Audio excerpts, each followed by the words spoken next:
বন্ধুরা দেখো, আমাদের বাড়িতে সেই ঢলু ঢলু করে ডাকতাম যাকে, মেয়ে বিড়ালটা ও বাচ্চা দিয়েছে।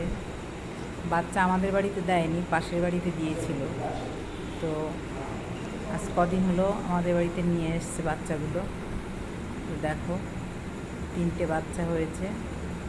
দুধ খাওয়ার একটু অবস্থা দেখো তোমরা শুধু।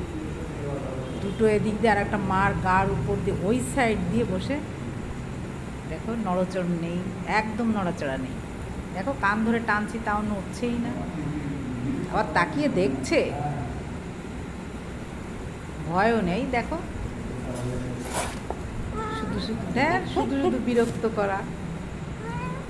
ওরা দুধ খাচ্ছে আর আমি বিরক্ত করে দিলাম। ওই দেখো, টিপ টিপ করে তাকাচ্ছে। ওদের দুধগুলো দেখো, বাচ্চাগুলো খেয়ে কি অবস্থা করে ফেলেছে। দেখো, আবার চলে এসছে, মার ওদিক দিয়ে এসে দুধ খাওয়া শুরু করেছে। ওই যে একটা, ওইটা ছেলে বিড়াল।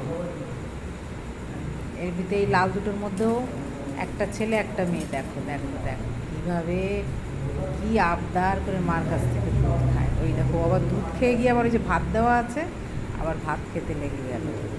ওদের জন্য সবসময় ভাত মাখানো থাকে মাছ দিয়ে, আর পাশে জল দেওয়া থাকে। ওই যে এবার সব চলে গেল, দেখেছো? ওই যে